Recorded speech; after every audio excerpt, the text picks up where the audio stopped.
قل يا عبادي الذين أسرفوا على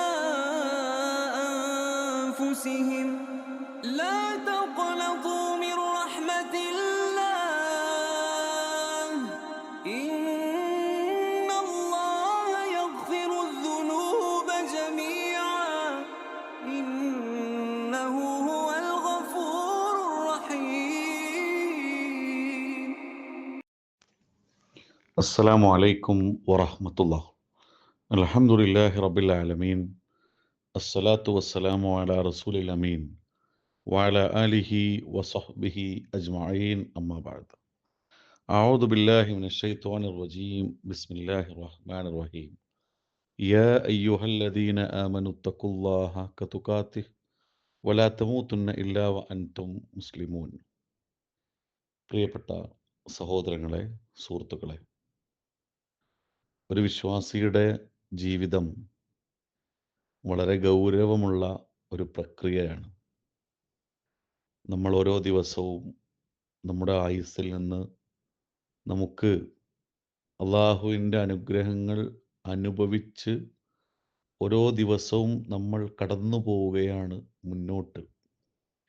മുന്നോട്ട് പോകുന്ന വിശ്വാസിക്ക് പ്രയാസങ്ങളും പ്രതിസന്ധികളും ഉണ്ടാകും.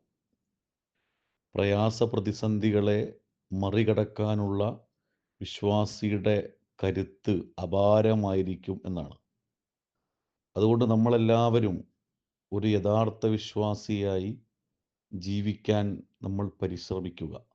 അള്ളാഹു നമ്മളെ അനുഗ്രഹിക്കുമാറാകട്ടെ.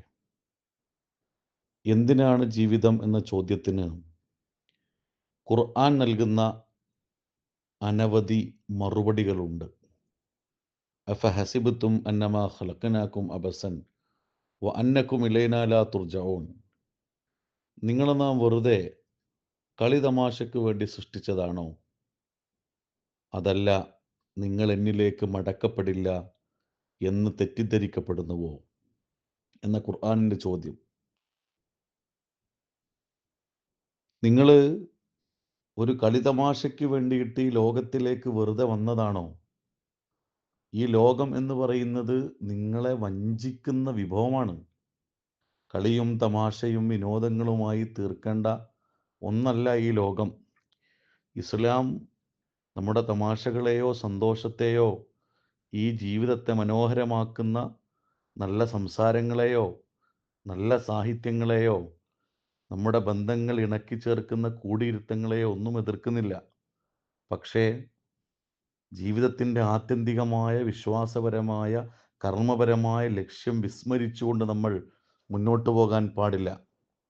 അതുകൊണ്ടാണ് അള്ളാഹു നശിക്കുന്ന ആളുകളെക്കുറിച്ച് പറയുന്നിടത്ത് അള്ളാഹു നമ്മളെ ഒരു ആയത്ത് ഉണർത്തുന്നുണ്ട് ഖുർആനിൽ. ആരാണ് നശിക്കുന്ന ആളുകൾ? ഇന്നല്ലദീന ലാ യർജൂന ലിഖാഅനാ വറളൂ ബിൽ ഹയാത്തിദ് ദുനിയ വത്മഅന്നു ബിഹാ വല്ലദീന ഹും അൻ ആയാതിനാ ഗാഫിലൂൻ. ഇന്നല്ലദീന ലാ യർജൂന ലിഖാഅനാ, അവർ എന്നെ കണ്ടുമുട്ടും എന്ന പ്രതീക്ഷയില്ലാതെ ജീവിക്കുന്നവരാണവർ. നാളെ അള്ളാഹുവിനെ കണ്ടുമുട്ടുമെന്ന പ്രതീക്ഷ അവർക്കില്ല. വറളൂ ബിൽ ഹയാത്തിദ് ദുനിയ വത്മഅന്നു ബിഹാ. ഈ ലോകത്തിൻ്റെ സുഖം, ഈ ലോകത്ത് ചില മനുഷ്യർക്ക് പല സുഖങ്ങളും അള്ളാഹു കൊടുത്തിട്ടുണ്ട്.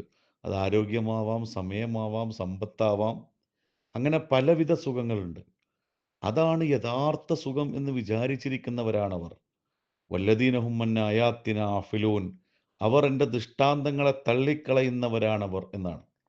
അപ്പോൾ അള്ളാഹുവിൻ്റെ ദൃഷ്ടാന്തങ്ങളെ തള്ളിക്കളഞ്ഞ് ഇഹലോകത്ത് ലഭിക്കുന്ന ചെറിയ സുഖങ്ങൾക്ക് വേണ്ടി റബ്ബിനെ മറന്ന് നാളെ അള്ളാഹുവിനെ കണ്ടുമുട്ടണം എന്ന പ്രതീക്ഷയില്ലാതെ ജീവിക്കുന്ന ഒരാളായി നമ്മൾ മാറാൻ പാടില്ല. അള്ളാഹുവിനെ കണ്ടുമുട്ടണം എന്നതാണ്. നമ്മളൊരു പരീക്ഷ എഴുതിയാൽ അതിൻ്റെ റിസൾട്ട് വരാൻ നമ്മളിങ്ങനെ കാത്തിരിക്കും. നമ്മൾ അധ്വാനിച്ച് കൃഷി ചെയ്ത ഒരു കൃഷിയുടെ വിഭവം, അതിൻ്റെ ഏറ്റവും അവസാനത്തിൽ അത് പറിക്കാൻ, അത് ഭക്ഷിക്കാൻ, അത് വിൽക്കാൻ നമ്മളിങ്ങനെ കൊതിച്ചു നിൽക്കും. ഒരു യാത്രയുടെ അറ്റത്ത് നമ്മുടെ ലക്ഷ്യസ്ഥാനത്തെത്തുമ്പോൾ നമുക്ക് അതീവ സന്തോഷമുണ്ടാകും. അപ്പൊ വിജയങ്ങളിൽ ഏറ്റവും വലിയ വിജയം പാരത്രികമായ വിജയമാണ് എന്ന് വിശ്വാസി മനസ്സിൽ ഉറപ്പിക്കണം എന്ന് ചുരുക്കം. ആ വിജയത്തിലേക്കുള്ള യാത്രയാണ് ഖുർആൻ നമ്മളെ പഠിപ്പിക്കുന്നത്. ഇന്നൽ മുത്തഖീന ഫി മക്കാമിൻ അമീൻ. മക്കാമിൻ അമീൻ. അള്ളാഹു നാളെ വിജയിച്ച വിശ്വാസികൾക്ക് ഒരുക്കി വെച്ച സ്വർഗത്തെക്കുറിച്ച് പരാമർശിക്കുന്ന ഖുർആന്റെ ആയത്തിൽ അള്ളാഹു പറയുന്ന ഒരു വാചകം അതാണ്. മക്കാമിൻ അമീൻ. ആരെയും ഭയപ്പെടാത്ത ഒരു വാസസ്ഥലം, അതാണ് സ്വർഗം. ഇവിടെ നമുക്ക് അസുഖം, വേദന, സങ്കടങ്ങൾ, പ്രയാസങ്ങൾ, സാമ്പത്തിക പരാധീനതകൾ, ദുരിതങ്ങൾ, പ്രകൃതി ദുരന്തങ്ങൾ, അങ്ങനെ കൺമുമ്പിൽ കണ്ണു തുറന്നാൽ പത്രമാധ്യമങ്ങളിലൂടെ, ദൃശ്യശ്രാവ്യ മാധ്യമങ്ങളിലൂടെ നമ്മുടെ മനസ്സൊന്ന് സഞ്ചരിച്ചാൽ വേദനകളുടെ ദുരന്തത്തിൻ്റെ തീരാ കയങ്ങളിൽ ജീവിക്കുന്ന മനുഷ്യരെ നമുക്ക് കാണാൻ സാധിക്കും. എന്നാൽ വിശ്വാസിയുടെ ഈമാൻ കൊണ്ട് എല്ലാ പ്രതിസന്ധികളിലും പിടിച്ചു നിന്നുകൊണ്ട് നാളെ ആ മക്കാമിൻ അമീനിൽ എത്തിച്ചേരാനുള്ള ഒരു മനസ്സ് നമ്മൾ ഉണ്ടാക്കിയെടുക്കണം. അതായിരിക്കണം നമ്മുടെ ലക്ഷ്യസ്ഥാനം എന്ന് പ്രിയപ്പെട്ടവരെ നമ്മൾ എപ്പോഴും ഓർക്കുക. അള്ളാഹു നമ്മളെ എല്ലാവരെയും അനുഗ്രഹിക്കുമാറാകട്ടെ. വൽഹംദുലില്ലാഹി റബ്ബിൽ ആലമീൻ. അസ്സലാമു അലൈക്കും വറഹ്മത്തുള്ളാഹി.